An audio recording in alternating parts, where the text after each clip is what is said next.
పితా పుత్ర పవిత్రాత్మ నామమున ఆమెన్. ప్రార్థన. ఓ దేవా, మేము ఏ విధముగా రూపొందించబడ్డాము, ఏ విధముగా మేము మనుషులముగా తయారు చేయబడ్డాము మీరు ఎల్లప్పుడూ జ్ఞాపకముంచుకుంటారని మీ వాక్కు మాకు తెలియపరచుచున్నది. మీకు మా కృతజ్ఞతలు. మా జీవితము గడ్డి పరక వంటిది, పిచ్చి మొక్కకు పూసిన పువ్వు వంటిది. గాలి వీయగా ఆ మొక్క నుండి పిచ్చి పువ్వులు రాలిపోతాయి. ఇటువంటి మా జీవితాలను నీ అనంత ప్రేమతో, నీ ఎడల భక్తి విశ్వాసములు చూపు వారి పట్ల మీ ఆజ్ఞల ప్రకారము జీవిస్తూ, మీ ఆజ్ఞలను అనుసరించి పాటించే వారిని అనాది నుండి అనంతకాలము వరకు మీ కృప మా ఎడల ఉంచి మీ రక్షణను మాకు దయచేస్తారు. ఈ విలువైన మా ఎడల జాలి కలిగిన మాటలను కూడా మీ వాక్కు మాకు తెలియపరచుచున్నది.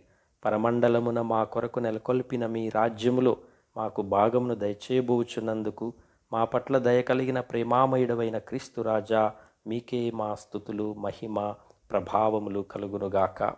ప్రేమామయుడవైన దేవా, మీ ప్రేమకు అవధులు లేవు. నేల మట్టిని తీసుకుని మీ చేతులతో మమ్మను తయారు చేశారు. ముక్కు రంధ్రములలో ప్రాణవాయువును ఊదారు. జీవము గల వారిమిగా, మానవులముగా మీ రూపములో మమ్ములను సృష్టించారు. మట్టి మనుషులమైన మాపై మీ అనంత కృపను కృమ్మరించారు. మేమెంతో ధన్యులము దేవా.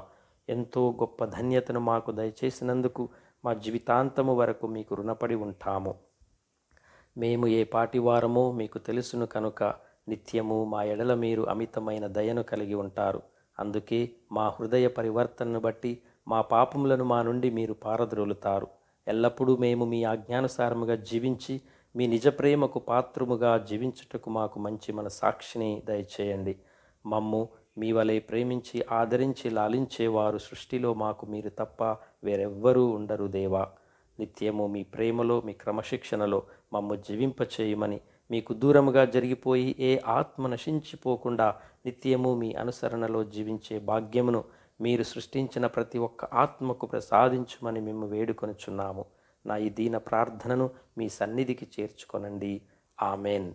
ప్రభువు మీతో ఉండునుగాక, మీ ఆత్మతో ఉండునుగాక.